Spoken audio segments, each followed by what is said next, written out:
We're here at the Saddleback College Art Gallery for this week's episode of OC Now. Here's what's trending in Orange County. We're your hosts, Holly. And I'm Ashley. Dana Point city officials called for an emergency demolition of the Dana Point Harbor Inn earlier this month. The city declared the 1950s hotel substandard as far back as November of 2013, and the building has been the subject of illegal activity by trespassers. Since March 2015, there have been 3 fires thought to be caused by propane cooking stoves in vacant rooms. Tunnels were found connecting 45 rooms throughout the inn. Drug paraphernalia was also found. Police and residents filed complaints and requests for the demolition of the Harbor Inn. The demolition was ordered immediately after an Orange County Fire Authority inspection and is expected to take 4 weeks to complete. The property owner has yet to announce its plans for its property. Orange County offers incredible falls, with one of the most notable and accessible being the Ortega Falls. The falls are just a quarter-mile hike off the Ortega Highway and are a large attraction for tourists and hikers from all around.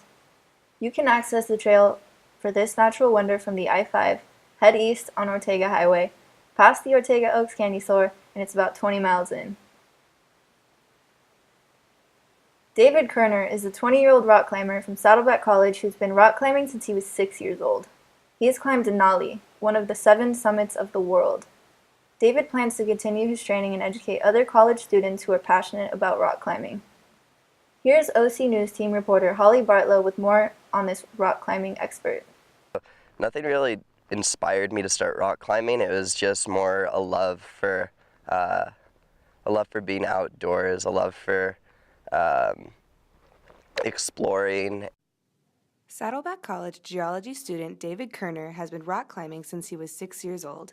By the time Kerner turned 20, he has already attempted climbing the Denali summit. Rock climbers, we're not crazy or anything. We're not stupid. We understand the risks involved with what we're doing, and a lot of people see movies like Everest and they're like, oh my gosh, why would you ever go put yourself through that? It's just fun. It's just pure fun out there. Waking up one morning at 11,000 feet, I looked out my tent window after hearing a loud sound, kind of like thunder or some sort of rock slide or land release or something like that. Looked up, and out of the clouds I saw chunks of ice and snow falling from thousands of feet above my head. But I mean, at the end of the day, you just kind of accept the risks and keep moving.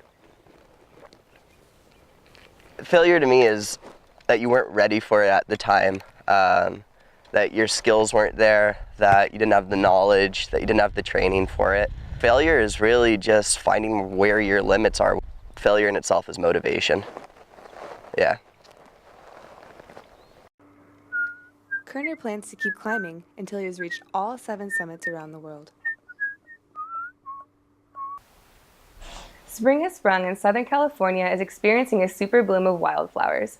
Hillsides and canyons are sprouting a rainbow of color and green lush after a 5-year drought. This season is sure to delight the flower fans.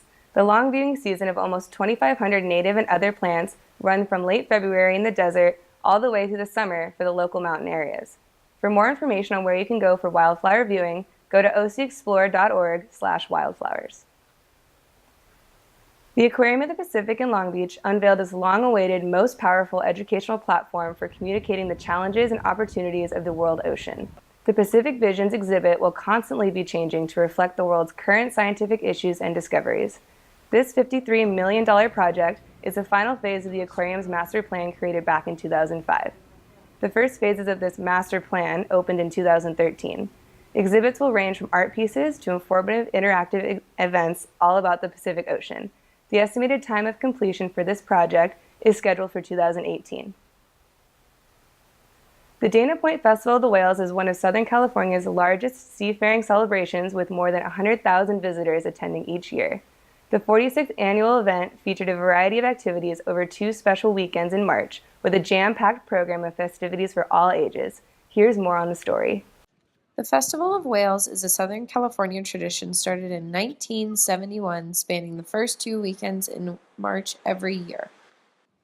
The festival, run by a nonprofit organization, strives to keep our home clean and green, featuring a beach cleanup at Doheny State Beach. The festival also features arts and crafts from local vendors, car shows, live music, food, whale watching, and much more. There are also special interactive events for kids put on by the Ocean Institute. I'm Caitlin, and I am a public programs naturalist here at the Ocean Institute. So because it's Festival of Whales, we're all about gray whales. So we have activities that talk about echolocation in dolphins, feeding strategies in gray whales. We have artifacts from different whales kind of set up on display throughout the facility. We also have our living collection out as usual, so lots of really, really cool stuff to see. And we're all about hands-on learning, so we've got touch tanks, we've got things that the kids can manipulate and have fun with. Make sure to stop by March of 2018 and help make a whale of a difference. On March 11th, the Lake Forest Pet Adoption Center of Orange County held an event for animal lovers of all kinds. The adoption centers and business promoters brought fluffy, feathered, and shelled friends along, hoping to give these animals loving homes. The Pet Adoption Center of Orange County accepts donations and volunteers, so be sure to check out adoptocpets.org. Adopt, don't shop. Do you want to make some quick cash? Head down to the matriculation office for your chance to earn up to $40 in Amazon gift cards. 900 Saddleback students are needed to participate in the Common Assessment Pilot Test in this initiative.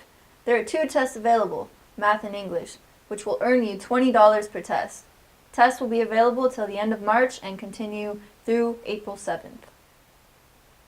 Saddleback College has announced an on-campus photo exhibition located at the Art Gallery, which features past and present visual art from instructors on campus. The works of these professors will be on display until March 16th. Gallery hours are Mondays, Wednesdays, and Thursdays from noon to 4 p.m. and Tuesdays from noon to 8 p.m. Admission is free. Are you a student on a budget trying to have a little fun? Why not take advantage of some student discounts? Many entertainment venues, amusement parks, and restaurants offer reduced prices for Saddleback Associated student government members.